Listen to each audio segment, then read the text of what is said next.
Hola, been a minute. I don't know, a week since I put something up.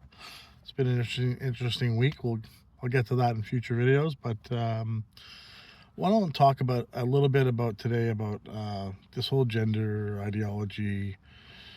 LGBTQ, RLS, LMNOP plus Two Spirit, whatever. Now, the HHS has just ended federal funding for California's sex education program. Just minutes ago, Andrew Grattison, Assistant Secretary of the Administration for Children and Families, announced the suspension of the money in a letter to state officials that reads in part, quote, California has failed to modify its state prep content to remove all references to gender ideology consistent with the additional conditions imposed by ACF. Andrew Grattison, the man who sent that letter, is kind enough to join us right now. So just, that letter was sent, I think, 3 months ago. This interview took place about a month ago. And this is kind of like coming news again because it's sort of D-Day for them to decide. And most of these stupid schools have decided that they want to teach gender ideology to kids like 10 years old. Tell them that girls can be boys and boys can be girls. Even though the President of the United States is the only person that the whole country gets to vote for. Right? So it's pretty overwhelming that the parents want to have a say and they don't want this stuff taught to their kids. Not at that age. Right? Anyways, here's the rest of the video. Andrew, good morning to you. Thanks for coming on the show. Good morning. Thank you for having me. So last November... Real quick, so Go ahead. you initially warned California back in June. You gave them 60 days and said, fix your curriculum or we're going to pull your funding. They didn't fix it.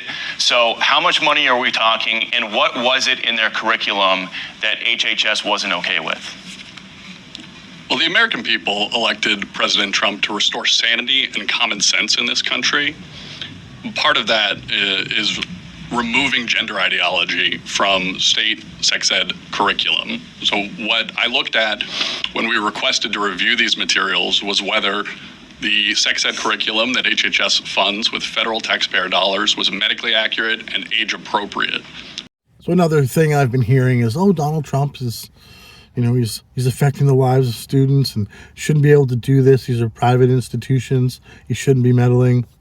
Okay. He's not telling them how to run their schools. He's saying, if you want our money, then you need to do it this way. Just like if you didn't like the way a school was run, maybe you don't enroll your kid in that school because you have another school over here that you think is better. So you enroll your kid in that school. You put your money where your mouth is, where your brain's at, where your ideology sits, aligns with. That's all that's happening here.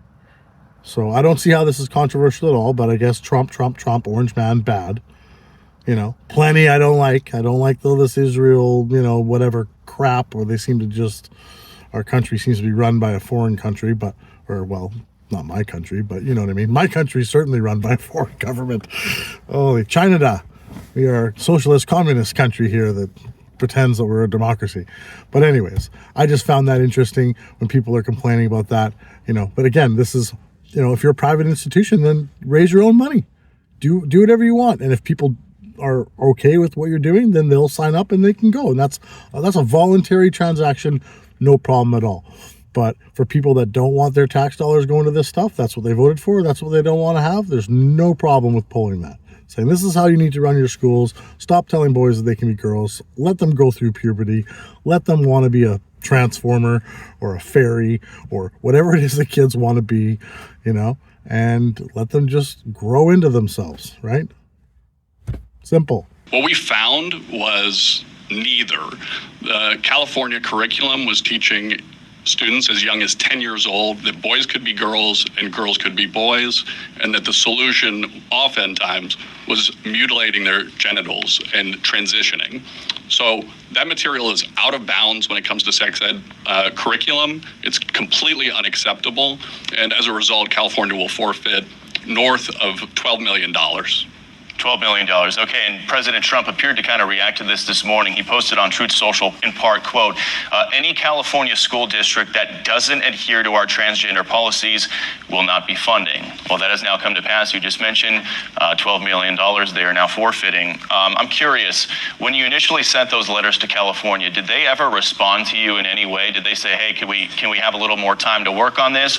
Or was it just radio silence?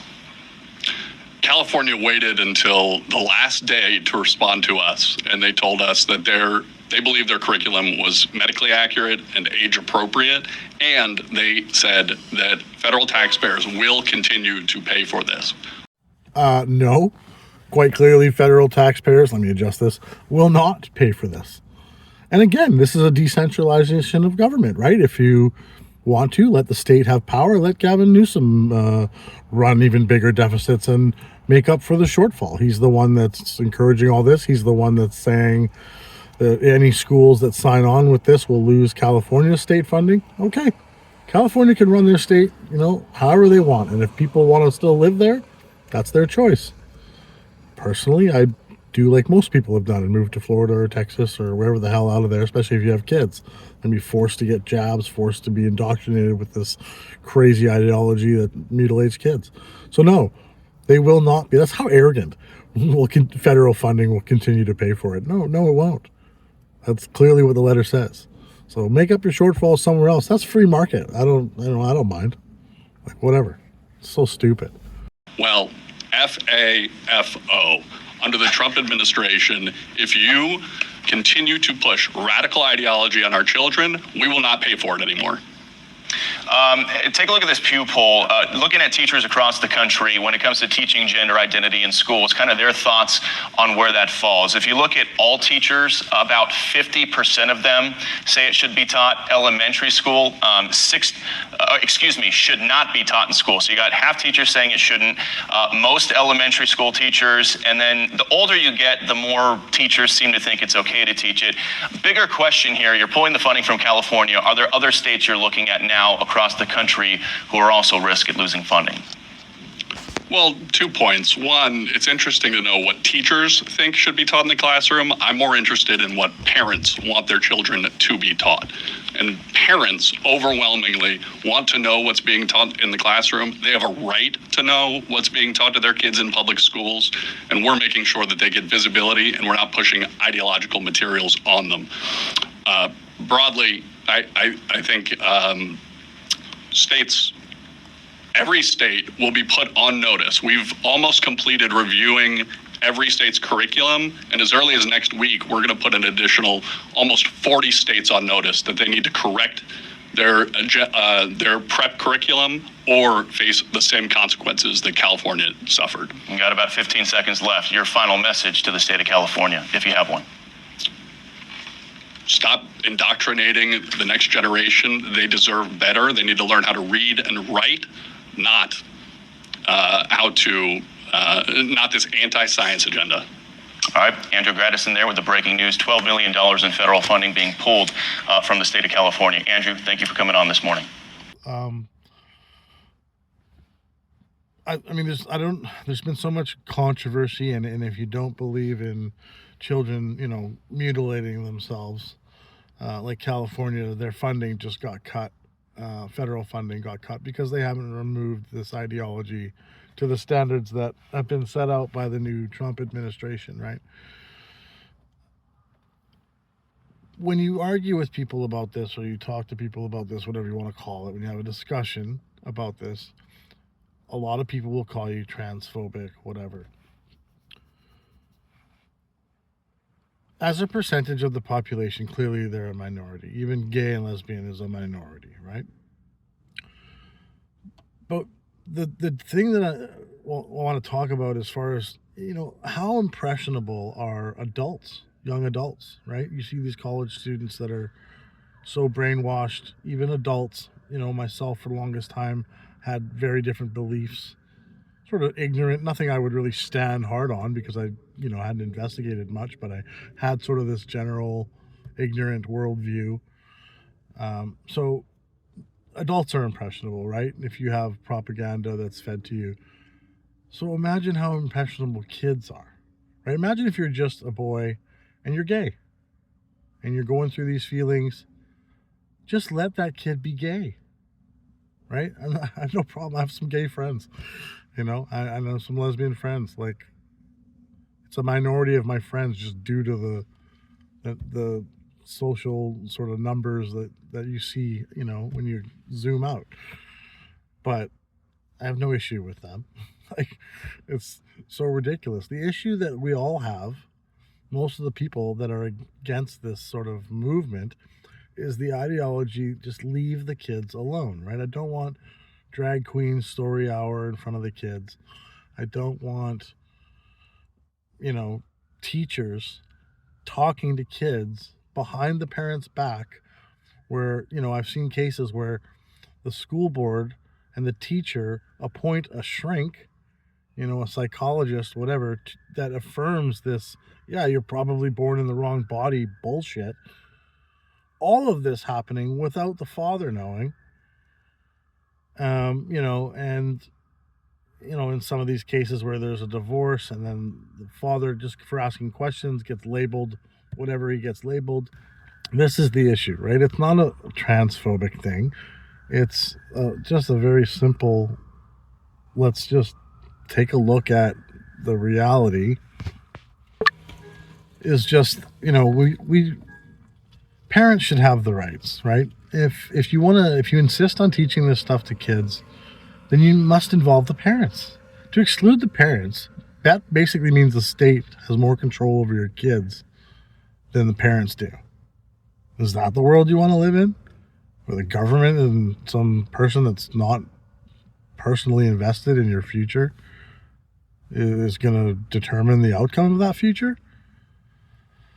I think this is the point that I think for some reason people are missing, and the fact that you can't have a conversation with an adult about this, right? Young adults that are going through this or are in support of this. Maybe they didn't go through this, but are in support of this. That just shows me that they're victims of propaganda, right? And we all are, it's just so many differing opinions on so many different things. So that's fine. If you have a difference of opinion, then you default to the parents getting to decide for that kid. And I don't want to hear, well, what if these parents are abusive? Whatever. What if the teachers are abusive? So any argument you make, I can just bounce that right back to the other people involved, the teacher, the psychologist, the principal, the school board, whoever's complicit in hiding this from the parents. Those people at the same percentage as parents could be bad actors. So again, you default to the parents, Parents' rights trump state rights over children. That's it. End of story. Bottom line for me. So that's sort of a more nuanced position, I would say. Like, I don't want to see children taking irreversible hormones, blockers, puberty blockers, and, estrogen, whatever, all these different things that they're taking. I don't want to see that happen. If when you're an adult, you decide that you want to do that, okay. But even then, I've got someone in Lethbridge, a friend of mine whose roommate's dating a guy who's got all the surgeries but has 2 kids. Kids still call him dad, but he identifies as a woman, but only some of the time, because apparently his kids still call him dad. Like, make that make sense, But nonetheless, he's an adult. He can still do what he wants, and he's going to confuse the shit out of his kids. Okay. He's the parent, So you raise your kids how you want, and let other people raise their kids how they want, and, let's have some discourse about it so society can come to some sort of a consensus. Yeah, anyways, that was my 2 cents on it. And, I don't know. I don't know many people that think too differently than that, personally. I mean, obviously there's a lot of them out there. If you're one of those people, let me know, because I don't understand how, if a trans woman's a woman, then why do we have the word trans? Just a woman's a woman, right? But what is a woman, right? adult human female with XX chromosome. Pretty simple, I think. So, again, to me, when you look at gender studies or whatever, I think we're just we're semantics. What does gender mean to you? To me, gender means your physical biology, whereas other people say, well, gender is how you feel. Okay, well, that's personality, is it not? Personality, perspective. That's just be your physical self, and then mentally work on the mental, not the physical. I don't think you should be changing the physical to suit the mental. I think you need to work on the mental. Be happy in the body that you're in, and work on that mental side so you can accept yourself.